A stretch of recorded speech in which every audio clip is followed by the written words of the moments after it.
എൻ്റെ പേര് father George ചിറ്റടിയിൽ നിന്നാണ്. ഞാൻ ഹസാരിബ രൂപതയിൽ സേവനം ചെയ്യുന്ന അച്ഛനാണ്. 1993 മുതൽ 1998 വരെ ഞാൻ ഡോരിമാത തീർത്ഥാലയ പള്ളിയിലെ വികാരിച്ചനായിരുന്നു. അക്കാലത്തുണ്ടായ ഒരു സംഭവമാണ്, ഒരു രാത്രി കൊള്ളക്കാർ വന്ന് പള്ളി ആക്രമിച്ചു, അച്ഛന്മാരുടെ പള്ളിമുറി ആക്രമിച്ചു. എന്നിട്ട് ജനലിൻ്റെ ഗ്രില്ല് കണ്ടിച്ച് കൊള്ളക്കാരകത്ത് കയറി ഉറങ്ങിക്കിടന്ന എന്നെ അവർ പിടിച്ചേൽപ്പിച്ച് എൻ്റെ കൈയും കാലും കെട്ടി.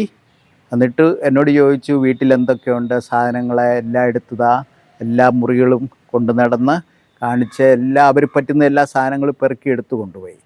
അത് കഴിഞ്ഞ് എന്നെ ഡൈനിങ് റൂമിൽ കൊണ്ട് നിലത്തിരുത്തിയിട്ട് എൻ്റെ കൈയും കാലും കെട്ടിയിട്ട് വായിലൊരു തോക്കിട്ടിട്ട് പറഞ്ഞ്, ഇപ്പം വെടിവെച്ച് കൊന്നു കളയും, ഇനി എവിടെയാണ് പൈസയൊക്കെ ഒളിച്ചു വെച്ചിരിക്കുന്നത് പറയാം. ഞാൻ പറഞ്ഞു, ഒളിച്ചു വെച്ചിട്ടില്ല, ഇത് നമ്മുടെ വീടല്ലേ, എവിടെയാണ് ഒളിച്ചു വെക്കുന്നത്?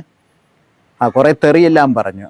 അത് കഴിഞ്ഞിട്ട് അവർ പറഞ്ഞ്, ചോദിച്ചിട്ട് ഇവനൊന്നും പറയുന്നില്ല, ഇവനെ നമുക്ക് എടുത്തുകൊണ്ട് പോകാമെന്നും പറഞ്ഞ് 2 പേരെൻ്റെ കൈക്ക് പിടിച്ച് പൊക്കി, 2 പേര് കാലിന്. അങ്ങനെ ഇവരെന്നെ പൊക്കി എടുത്തുകൊണ്ട് അങ്ങ് പോവുകയാണ്. അപ്പം പള്ളിയുടെ തൊട്ട് താഴെ ഒരു വലിയ കുളമുണ്ട്. ഞാനോടത്ത് അവരെന്നെ കുളത്തിൽ കൊണ്ട് തട്ടുവന്ന്.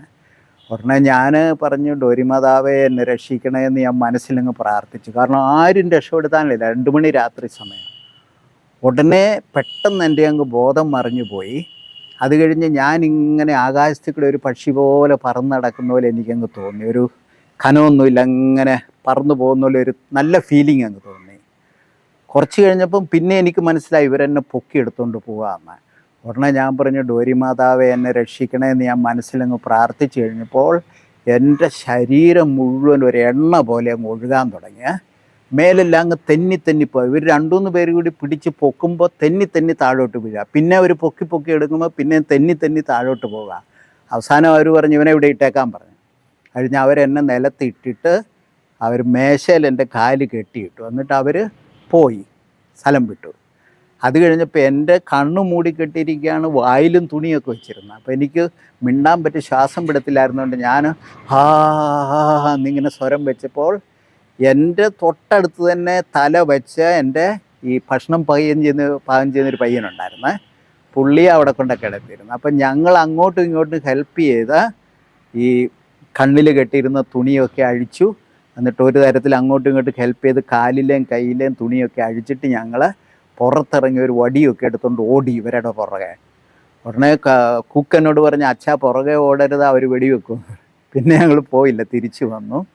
ഏതായാലും ഇതാണ്, ഞാൻ ഡോരിമാതാവിനെ വിളിച്ച് പ്രാർത്ഥിച്ചു, ഡോരിമാതാവ് അത്ഭുതം ചെയ്തു, എന്നെ മരണത്തിൽ നിന്ന് രക്ഷപ്പെട്ടു. ഒരു വലിയ സന്തോഷമാണ് എനിക്ക്.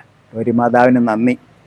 അതായത് ഞാനിവിടെ ഈ പള്ളിക്കൽ വികാരിച്ചനായിരിക്കുന്ന കാലത്ത് പല മതക്കാരും, നമ്മുടെ ക്രിസ്ത്യാനികൾ മാത്രമല്ല ഹിന്ദുക്കളും പലരും വന്ന് അച്ഛൻ്റെ അടുത്ത് അനുഗ്രഹങ്ങൾ വാങ്ങിക്കാനും തലയിൽ കൈവച്ച് പ്രാർത്ഥിക്കുക. പിന്നെ അച്ഛാ ഞങ്ങൾക്ക് പിള്ളേരില്ല, കല്യാണം കഴിച്ച് ഇത്രയും വർഷങ്ങളായി, കുട്ടികളൊന്നുമില്ല, അതുകൊണ്ട് ഒത്തിരി ദുഃഖമാണ്, അച്ഛനും ഒന്ന് പ്രാർത്ഥിക്കണം എന്നൊക്കെ പറയും. അപ്പം ഞാൻ പറയും, നിങ്ങൾ ഡോരിമാതാവിൻ്റെ അടുത്തുനിന്ന് പ്രാർത്ഥിക്കുക, മാതാവ് എല്ലാവരുടെയും പ്രാർത്ഥന കേൾക്കുന്നതാണല്ലോ എന്ന് പറയേ. അങ്ങനെ പലരുടെ അനുഭവങ്ങൾ പിന്നീട് അവർ പള്ളിക്കൽ ക്രിസ്ത്യാനികളും മാത്രമല്ല മറ്റുള്ള മതസ്ഥരും വന്ന് കുർബാന ചെല്ലാനായിട്ട് അവർ ഇൻറ്റൻഷൻ എഴുതി തരുവേ, കുർബാന ചെല്ലാനായിട്ട് ഇന്ന കാര്യത്തിന് നന്ദിയായിട്ട് കുർബാന ചെല്ലിക്കണമെന്ന് പറഞ്ഞ് എഴുതുക. അപ്പോൾ എന്താണ് പറയും, ഞങ്ങൾക്ക് ഡോരിമാതാവിനോട് പ്രാർത്ഥിച്ചു, കുട്ടികളുണ്ടായി, അതിലുള്ള സന്തോഷത്തിന് ഞങ്ങൾ മാതാവിന് നന്ദി പറയാൻ കുർബാന ചെല്ലിക്കണം. ഹിന്ദുക്കൾ പോലും ചെയ്യാൻ. ഒരിക്കലൊരു സംഭവം എനിക്ക് വളരെ ടച്ച് ചെയ്താണ്. ഒരു കുടുംബത്തിൽ കല്യാണം നടക്കാൻ പോവുകയായിരുന്നു. അപ്പോൾ കല്യാണക്കുറി അടിച്ച് ഇൻവിറ്റേഷൻ ലെറ്റർ അടിച്ചിട്ട് വേറെ ആർക്കും കൊടുക്കുന്നതിന് മുമ്പ് ആ വീട്ടുകാർ ഡോരിമാതാവിൻ്റെ പള്ളി വന്ന് മാതാവിനെ വെച്ചിരിക്കുന്ന ആ പീഠത്തിൻ്റെ താഴെ കൊണ്ടുവന്ന് ഇൻവിറ്റേഷൻ വെച്ചു. എന്നിട്ട് അവർ കൈകൂപ്പി, മാതാവേ ഞങ്ങളുടെ വീട്ടിൽ കല്യാണം നടക്കാൻ പോകുന്നു, സഹായിക്കണേ, അവിടെ ഉണ്ടായിരിക്കണം കേട്ടോ, ഞങ്ങളെ സഹായിക്കണം എന്ന് പറഞ്ഞ് പ്രാർത്ഥിച്ചിട്ട് പോയി. അപ്പോൾ അവരുടെ ആ വിശ്വാസമൊക്കെ കണ്ടപ്പോൾ എനിക്ക് ഒത്തിരി സന്തോഷം തോന്നി കേട്ടോ.